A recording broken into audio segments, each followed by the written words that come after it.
Hello dear student, आप सब कैसे हैं। उम्मीद करते हैं कि आप सब अच्छे होंगे। मैंने आप लोग को इससे पहले वाले वीडियो में पढ़ाया था इलेक्ट्रोस्टैटिक्स कि इलेक्ट्रोस्टैटिक्स हम किसे कहते हैं। तो मैंने आपको कहा था कि रुके हुए आवेश का अध्ययन करना ही क्या होता है, इलेक्ट्रोस्टैटिक्स होता है। और मैंने आपको ये भी बताया था कि एनसीईआरटी के वॉल्यूम 1 में जितने भी चैप्टर हैं वो क्रिएट कैसे हुए हैं। तो इलेक्ट्रोस्टैटिक में हम बात करते हैं चार्ज की, ठीक है। अगर चार्ज रेस्ट में होता है तो उसकी अपनी प्रॉपर्टी होती है, और चार्ज अगर मोशन में होता है तो उसकी अपनी अलग प्रॉपर्टी होती है। तो मोशन में दो कंडीशन था। अगर चार्ज मोशन करता है कांस्टेंट वेलोसिटी के साथ तो उसकी अपनी प्रॉपर्टी होगी, और एक क्या करेगा, एक्सेलरेटेड करेगा तो उसकी अपनी प्रॉपर्टी होगी। तो प्रॉपर्टी का मतलब क्या हुआ, सारे चैप्टर। तो वॉल्यूम 1 में जितने भी चैप्टर थे वो मैंने आपको समझा दिया था।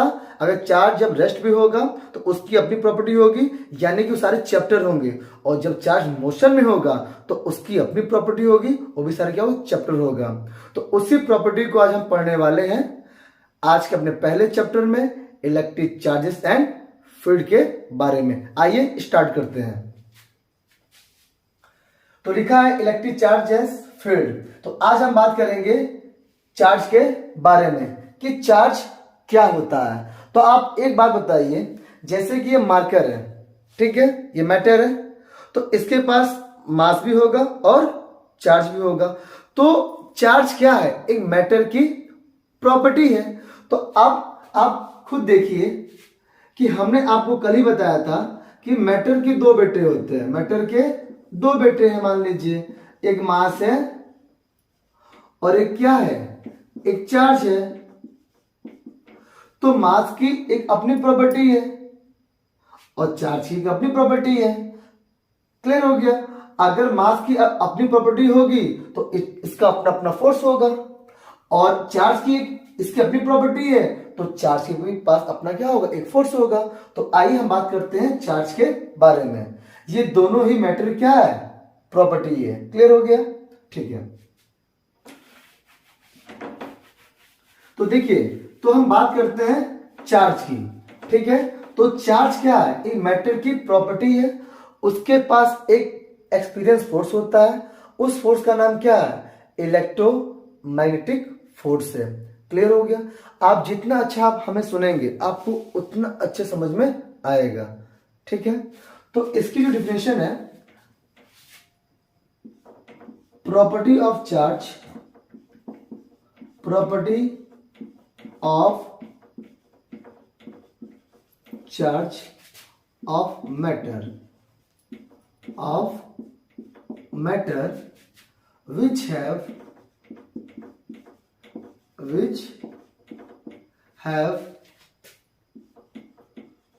experience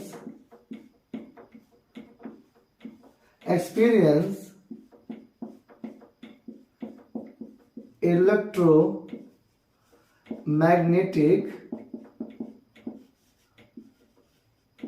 force. तो चार्ज के पास एक्सपीरियंस फोर्स होता है, उसका नाम क्या है, इलेक्ट्रोमैग्नेटिक फोर्स। अब आप सोचोगे कि इलेक्ट्रोमैग्नेटिक फोर्स आया कहां से।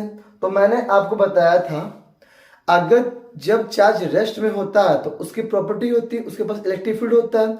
और जब चार्ज मोशन में होता है तो उसके पास इलेक्ट्रिक फील्ड भी होता है और मैग्नेटिक फील्ड भी होता है, वो दोनों होता है, ठीक है। इसीलिए आप खुद देखिए, जितने भी इलेक्ट्रॉनिक चीज है समय क्या लगा होता है, मैग्नेट लगा होता है। आपका फोन है उसमें क्या लगा होगा, मैग्नेट, ठीक है। आपका वॉच है उसमें क्या लगा होगा, मैग्नेट, ठीक है। आप गाड़ी की बैटरी में क्या लगा होगा, मैग्नेट। अगर पंखे में क्या लगा होगा, मैग्नेट। तो जितनी भी इलेक्ट्रॉनिक चीज होती है उस समय क्या लगा होता है, मैग्नेट लगा होता है, मैग्नेट लगा होता है।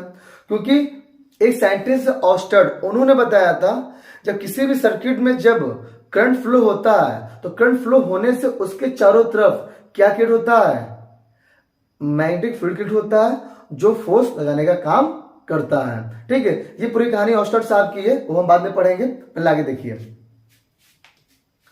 ठीक है। तो हिंदी में इसको हम लिख देते हैं,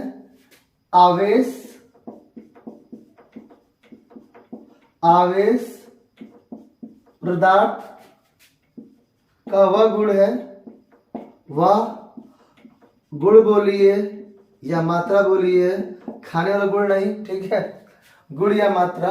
आवेश पदार्थ का वह गुण या मात्रा है जिसके पास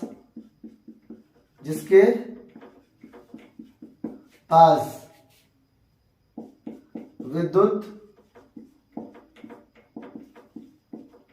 चुंबकीय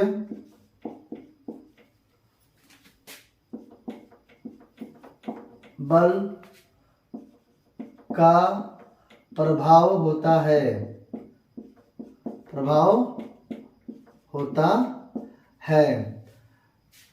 क्लियर हो गया इस बात को, ठीक है।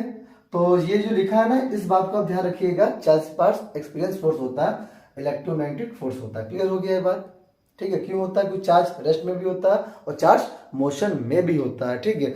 अब वो बात छोड़ दीजिएगा। ऑस्टर्ड की कहानी जब चैप्टर आएगा हम तब बताएंगे कि ऑस्टर्ड एक साइंटिस्ट थे, हम रिकॉल कर देते हैं। वो एक सर्किट पर एक्सपेरिमेंट कर रहे थे और उस सर्किट के अगल बगल ये रखा था क्या, कंपास रखा था, नीडल रखा था। तो जब सर्किट में करंट फ्लो हुआ ना, तो कंपास नीडल वो डिफ्लेक्ट हो गया, तो वो कंफ्यूज हो गई हुआ कैसे। तो जब एक्सपेरिमेंट किए तो ये पता चला कि जब करंट फ्लो हुआ सर्किट में तो उसके चारों तरफ कोई फील्ड क्रिएट हुआ होगा जिसके वजह से वो डिफ्लेक्ट कर दिया होगा। तो उसको हमने क्या बोला, मैग्नेटिक फील्ड बोला हमने, ठीक है। तो ये हमने आपको समझा दिया। ये ऐसे समझ लीजिए, हम रिकॉल कर देते हैं यहीं पर। मान लीजिए ये कोई सर्किट है, ये रेजिस्टेंस है, ये क्या है, ये कैपेसिटर है, ये क्या है, कोई बैटरी है, प्लस माइनस, और यहां पर रखा है क्या, कोई कंपास नीडल, ठीक है। अब जैसे इसमें करंट फ्लो हुआ, तो करंट फ्लो होने से ये थोड़ा क्या हुआ, ये डिफ्लेक्ट हो गया होगा। जैसे डिफ्लेक्ट हुआ तो वो कंफ्यूज हो गया ये हुआ कैसे। तो ये हुआ इसलिए होगा कि इसके चारों तरफ एक फील्ड क्रिएट हुआ होगा जिसकी वजह से घुमा होगा। तो उस फील्ड का नाम क्या था, मैग्नेटिक फील्ड था, जिसने इसके ऊपर फोर्स लगाया होगा और जिसकी वजह से थोड़ा क्या होगा, ये डिफ्लेक्ट हुआ होगा, ये थोड़ा घूम गया था, तो कंफ्यूज हो गए थे। और उसके बाद जब इस बैटरी को जो अपोजिट किया, प्लस इधर और माइनस इधर किया, तो ये कहाँ आ गया, ये इस साइड हो गया, डिफ्लेक्ट हो गया। तो आपको समझ में आ रहा होगा, ठीक है। तो ये पूरी कहानी थी, ठीक है, बात की बात है। तो इतनी बात आपको समझ में आई कि नहीं आई, आ गई होगी। अब हम बात करते हैं चार्ज का सिंबल क्या होता है और इसकी एसआई यूनिट क्या होता है, ठीक है। तो हम लिखते हैं यहां पर एसआई यूनिट ऑफ जो चार्ज होता है, एसआई यूनिट ऑफ जो चार्ज होता है वो क्या होता है, कूलम, ठीक है। हिंदी में क्या बोलते हैं उसको, कूलम कहते हैं। क्लियर हो गया। अगर एसआई यूनिट ये है इसकी, तो इसकी सीजीएस भी होगी, ठीक है। तो इसका जो यूनिट है सीजीएस हम लिख देते हैं 1 कूलम बराबर 3 इंटू 10 की पावर 9 ESU। इसका मतलब होता है इलेक्ट्रोस्टैटिक्स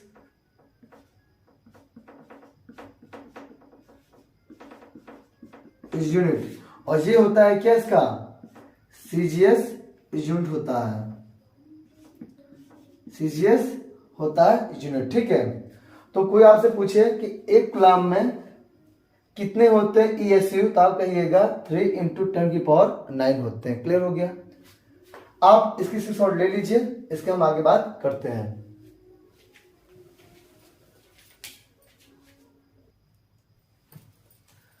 हम आगे बात करते हैं।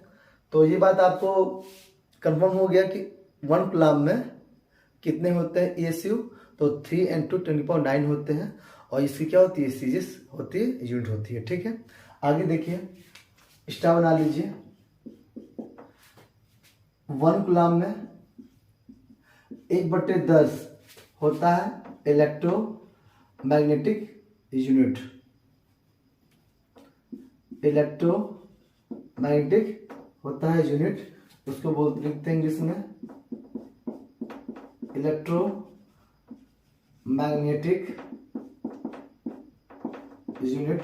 आपको याद करना पड़ेगा, ठीक है। उसके बाद चार्ज की होती है क्या, स्मॉलेस्ट यूनिट और ग्रेटेस्ट यूनिट होती है। आगे देखिए, स्मॉल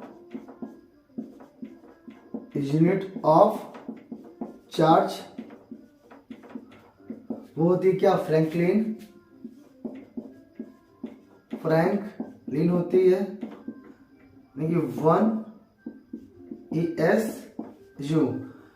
आपको पता होना चाहिए फ्रैंकलिन वही साइंटिस्ट थे जिन्होंने बताया था किसी भी एटम का एक प्लस माइनस क्या होता है, कैंसिल आउट हो जाता है। इस बात को नोट लिख लीजिएगा, फ्रैंकलिन ने बताया था किसी भी एटम का एक प्लस चार्ज एक माइनस चार्ज वो क्या होते हैं, कैंसिल आउट हो जाते हैं। तो स्मॉल यूनिट ऑफ चार्ज पूछा जाएगा आपसे एग्जाम में, आप क्या बताइएगा, फ्रैंकलिन बताइएगा। उसके बाद अगर आपसे ये पूछ ले ग्रेटेस्ट यूनिट ऑफ चार्ज, तो आप बोलिएगा 1 फैराडे। क्या बोलिएगा, 1 फैराडे। और आपको पता होना चाहिए 1 फैराडे होता है 96,500 कूलम के बराबर। ये केमिस्ट्री में भी दिया हुआ है। तो देखिए आपसे पूछ सकता है कि ग्रेटेस्ट यूनिट ऑफ चार्ज क्या होता है, तो आप बताइएगा 1 फैराडे होता है कितना, 96,500 कूलम होता है। और पूछेगा स्मॉल यूनिट ऑफ चार्ज पूछेगा तो क्या होता है, फ्रैंकलिन होता है। अब पूछेगा 1 कूलम में कितने होते हैं, EMU होते हैं, आप कहिएगा 1/10 EMU होते हैं। और आपसे ये पूछ सकता है कि 1 कूलम में कितने ESU होते हैं, तो आप कहिएगा 3 × 10⁹ होते हैं। यू आर क्लियर, बिल्कुल क्लियर, ठीक है।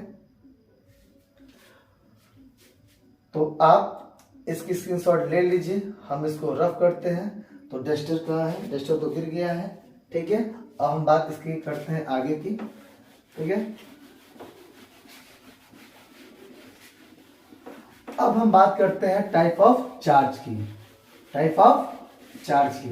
देखिए हम आपको सब पढ़ा देंगे, आप वेट करिए, ठीक है। जो बच्चे चैनल पे नए हैं वो चैनल को सब्सक्राइब कर लें। और मैंने आपसे कह दिया क्लास 12 का पूरा जो चैप्टर है वो हम आपको पूरा पढ़ा देंगे। उसमें क्वेश्चन अच्छे भी होंगे, कुछ जेई के भी, कुछ नीट के भी होंगे। बस स्टेप बाय स्टेप आप हमको फॉलो करते रहिए, ठीक है। अब हम बात करते हैं टाइप ऑफ चार्ज के। पढ़ाना तो बहुत कुछ है, लेकिन समय लगेगा, बस थोड़ा पेशेंस रखिए, हो जाएगा, कोई दिक्कत नहीं है। कठिनाइयाँ होती हैं समय के तौर पर, आपके पास भी होगा, हमारे पास भी होगा, लेकिन अगर करना होगा तो जैसा होगा वैसे किया जाएगा, क्या दिक्कत है। तो भैया जो पढ़ा रहे हैं अच्छे से समझ लीजिए। ग्रामीण क्षेत्र के बच्चे होते हैं ना, उनमें बहुत प्रॉब्लम होती है। कभी बुक तो खोलते नहीं है वो, उनको पता ही नहीं होता सिलेबस में क्या पढ़ना क्या नहीं पढ़ना है, और उसका कंटेंट क्या है क्या नहीं है। खाली नोट से पढ़ता है, खाली नोट्स, ठीक है। नोट्स काम नहीं आता है, ठीक है। बुक काम आते हैं, बुक से पढ़ा करिए। जितने भी स्टूडेंट पढ़ते हैं पहले बुक से पढ़िए, फिर नोट्स बनाइए, बुक से बनाइए, ठीक है। तो आपको ज्यादा जानकारी इकट्ठा हो जाएगी, नहीं तो हाथ मसलते रह जाओगे और कुछ मिलेगा नहीं। चलिए अब बात करते हैं टाइप ऑफ चार्ज की। टाइप ऑफ चार्ज की बात करते हैं। तो देखिए टाइप ऑफ चार्ज ये 2 टाइप के होते हैं, आप जानते भी हैं। एक ऐसा होता है, हम लिख देते हैं यहाँ पर, एक होता है पॉजिटिव चार्ज होता है, एक क्या होता है, नेगेटिव चार्ज होता है, ठीक है। ये बात तो पता है कि चार्ज दो टाइप के होते हैं, एक पॉजिटिव होता है, एक निगेटिव होता है, लेकिन चार्ज आता कहाँ है, किसी बॉडी पर ना आएगा जी, प्लस माइनस। तो अब आपको ये पता करना है आप कब कहोगे किसी बॉडी पर पॉजिटिव चार्ज आएगा और आप कब कहोगे किसी बॉडी पर नेगेटिव चार्ज आएगा। क्योंकि भैया देखिए, जब किसी दो बॉडी को हम रब करते हैं ना, तभी बॉडी क्या होती है, चार्जेबल होती है, नहीं तो बॉडी कैसी होती है, न्यूट्रल होती है। ठीक है, रब करने से ही इलेक्ट्रॉन क्या होता है, ट्रांसफर होता है। ठीक है, आइए देखते हैं। तो अभी पता करना है कि चार्ज अगर टू टाइप के हैं, पॉजिटिव चार्ज है, नेगेटिव चार्ज है, तो पॉजिटिव चार्ज बॉडी पे कब आएगा और नेगेटिव चार्ज बॉडी पर कब आएगा। तो समझते हैं एग्जांपल के तौर पर। देखिए एकदम बढ़िया कॉन्सेप्ट है, आपको समझ बिल्कुल आ जाएगा।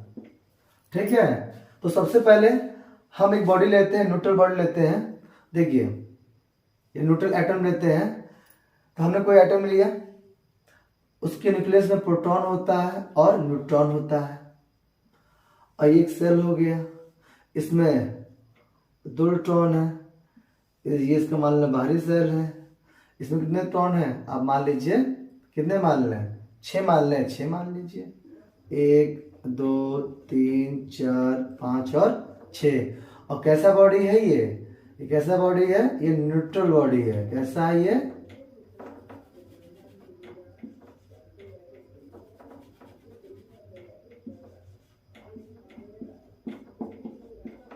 न्यूट्रल ये बॉडी है। ठीक है, अब सुनिए न्यूट्रल बॉडी का मतलब क्या होता है, किसी भी एटम का जितना प्रोटॉन हो उतना क्या हो, इलेक्ट्रॉन हो। यहाँ देख लीजिए 2 इलेक्ट्रॉन यहाँ है और 6 इलेक्ट्रॉन यहाँ है, तो कितने इलेक्ट्रॉन है, 8 है, तो प्रोटॉन में कितने होंगे, 8 है। तो आप यहाँ लिखेंगे इस बात को लिखेंगे यहाँ पर कि नंबर ऑफ,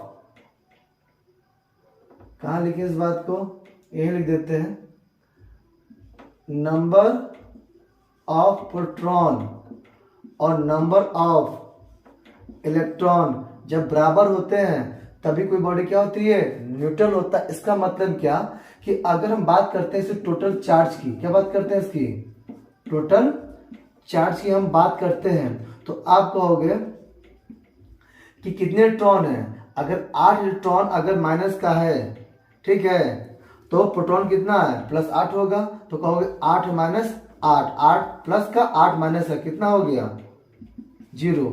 तो यानी आप कह सकते हो कि न्यूट्रल का मतलब क्या होता है, किसी एटम का नेट चार्ज या टोटल चार्ज क्या होना चाहिए, 0।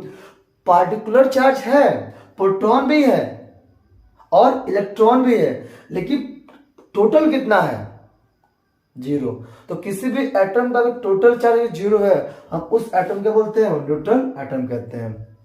ये बात क्लियर हो गया होगा, बिल्कुल क्लियर हो गया होगा। ठीक है, अब बात करते हैं कोई भी एटम पॉजिटिव कब होता है और नेगेटिव कब होता है। तो मान लीजिए इसी एटम को अगर हम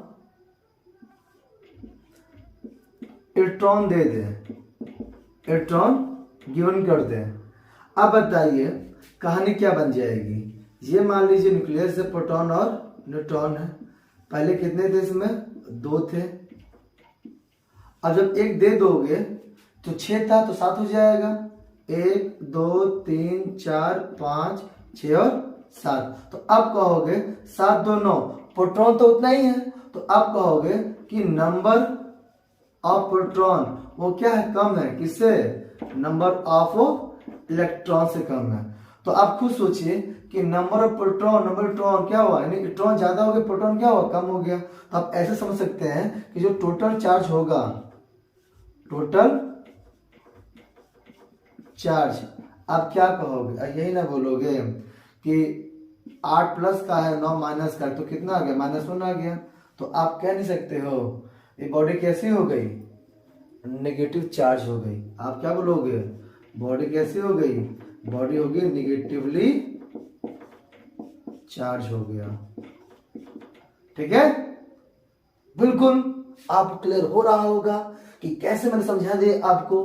किसी भी न्यूट्रल एटम को इलेक्ट्रॉन दे दोगे तो इलेक्ट्रॉन बढ़ जाएगा, प्रोटॉन प्रोटॉन कम हो जाएगा और नेट चार्ज देख लीजिए कितना आ गया, -1 आ गया।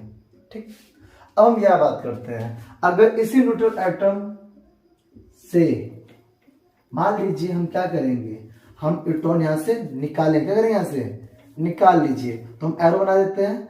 हमने यहां से मान लीजिए इलेक्ट्रॉन को ऐसे, देखिए हमने यहां से इलेक्ट्रॉन क्या किया, यहां से इलेक्ट्रॉन को निकाल दिया, नहीं क्या किया हमने क्या किया, यहां से लीव कर दिया। अरे जैसे लीव करोगे कहानी क्या बन जाएगा, ये तो होगा प्रोटॉन और न्यूट्रॉन, इसमें कितने थे 2, अब इसमें बनाओ बेटा तो कितने हो जाएंगे, 6 थे ना, कितने हो जाएंगे 5, तो 1 2 3 4 और 5। अब कहोगे 2 और 7, तो अब बोलोगे यहां से कि नंबर ऑफ प्रोटॉन क्या है, ज्यादा है, क्या है, सॉरी नंबर ऑफ प्रोटॉन क्या है, ज्यादा है किससे, नंबर ऑफ इलेक्ट्रॉन से। तो अब क्या बोलोगे, total charge, total charge Q बराबर कितने प्रोटॉन है, 8 प्रोटॉन है और 7 इलेक्ट्रॉन है, तो कितना आ गया, +1 आ गया। तो बॉडी कैसी हो गई, पॉजिटिवली चार्ज हो गई। ठीक है, आप ऐसे भी समझ सकते हैं, अगर आपको ज्यादा नहीं समझ में आ रहा है तो देख लीजिए, यहाँ पर हम अगर इसकी बात करें तो देख लीजिए, और में पर चेक कर लेते हैं, यहाँ देख लीजिए। ठीक है, आप ऐसे चेक कर सकते हैं और बना देते हैं कि मान लीजिए, पहले हम खुद चेक करते हैं, स्क्रीन आ रहा नहीं आ रहा अपने ऊपर, ठीक है आ रहा है। तो मान लीजिए ये कोई क्या है, ये एटम है, ठीक है, कितने इसमें बताइए, 8 प्रोटॉन है, तो बड़ा बनाते हैं ताकि काटने पीटने में थोड़ा मजा आ जाएगा। तो मान लीजिए देखो ये एटम है, 8 प्रोटॉन है, 1 2 3 4 5 6 7 और 8, कितने इलेक्ट्रॉन है 9, 1 2 3 4 5 6 7 8 9, तो 1 + 1 - 1 + 1 - 1 + 1 - 1 + 1 - सब कट जाएगा, देखा क्या आ गया, नेगेटिव चार्ज आ गया। क्लियर हो गया होगा, एकदम क्लियर हो गया होगा। तो आप ऐसे भी कह सकते हैं, क्वेश्चन पूछा जाता है एग्जाम में, अगर किसी भी एटम को इलेक्ट्रॉन अगर दे दिया जाए तो बॉडी कैसे हो जाएगी, नेगेटिव हो जाएगी। अगर उससे इलेक्ट्रॉन अगर निकाल दोगे कैसे हो जाएगी, वो पॉजिटिव हो जाएगी, पहली बात। और ऐसे भी कह सकते हो, अगर इलेक्ट्रॉन दे दोगे तो यहाँ मास बढ़ जाएगा और यहाँ मास घट जाएगा। तो देने पे मास इलेक्ट्रॉन का बढ़ जाता है और निकालने पे इलेक्ट्रॉन का मास घट जाता है। ठीक है, आपको बहुत अच्छे से समझ में आ रहा होगा, जैसा मैं समझाने की कोशिश हम कर रहे हैं आपको। ठीक है, तो अगर आपको ये बात समझ में आ गया है तो आप स्क्रीनशॉट ले सकते हैं, और अगर कोई बात आपको समझ में नहीं आती है तो आप कमेंट कर दीजिएगा, हम चाहेंगे और क्लियर करें। ठीक है, और दूसरी बात, बहुत बच्चा सोचता है कि सर हमेशा जो ट्रांसफर होता है वो इलेक्ट्रॉन का क्यों होता है, प्रोटॉन का क्यों नहीं होता। अरे बेटा, प्रोटॉन होता है न्यूक्लियस में, ठीक है, और आपको ये भी पता है कि इलेक्ट्रॉन का जो मास होता है प्रोटॉन के मास से बहुत कम होता है। अब प्रोटॉन को न्यूक्लियस से बाहर निकालने के लिए बेटा एनर्जी ज्यादा चाहिए, तो जब कम एनर्जी से काम चल जा रहा है तो ज्यादा एनर्जी से हमें क्या लेन देना है।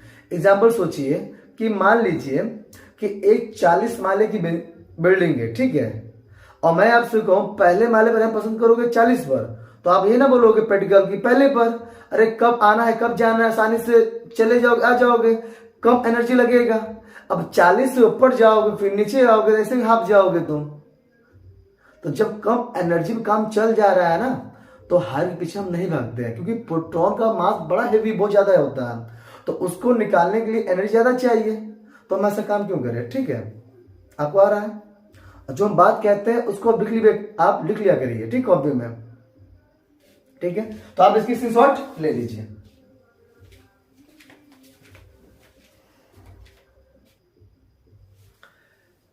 ठीक है, तो उम्मीद करते हैं आपको समझ में आया होगा। तो फिर सुन लीजिए आप लोग, कल मैंने आपको जो पढ़ाया लेक्चर कि इलेक्ट्रोस्टैटिक्स क्या होता है वो समझा दिया, जो चैप्टर क्रिएट होना वो समझा दिया। आज हमने आपको पढ़ाया कि चार्ज क्या होता है, उसके एसआई यूनिट क्या होता है, सीजीएस क्या होता है, ठीक है, और स्मॉलेस्ट यूनिट क्या है और ग्रेटेस्ट क्या है, ये भी पढ़ा दिया। और ये भी पढ़ा दिया कि टाइप ऑफ चार्ज। कल हम बात करेंगे फ्राडे एक्सपेरिमेंट की, कि जब दो बॉडी को रब करते हैं तो कैसे पता करेंगे किस बॉडी पर प्लस आएगा किस बॉडी पर माइनस आएगा, ठीक है। उसके बाद हम बात करेंगे मेथड ऑफ चार्ज बात करेंगे, उसके बाद करेंगे conservation of charge, quantize of charge बात करेंगे, फिर कूलम्ब्स लॉ करेंगे, फिर इलेक्ट्रिक फील्ड पढ़ेंगे, फिर इलेक्ट्रिक डायपोल पढ़ेंगे, फिर उसके एप्लीकेशन पढ़ेंगे, ठीक है। बहुत कुछ पढ़ना है और ये भी पढ़ना है कि मास और चार्ज में डिफरेंस क्या होता है। हम कोई भी टॉपिक आपको लीव नहीं करेंगे, इधर कॉन्सेप्ट के साथ पढ़ाएंगे और ये भी पढ़ाएंगे मास और चार्ज में डिफरेंस किस बात का है, वो भी पढ़ाएंगे सब कुछ, ठीक है।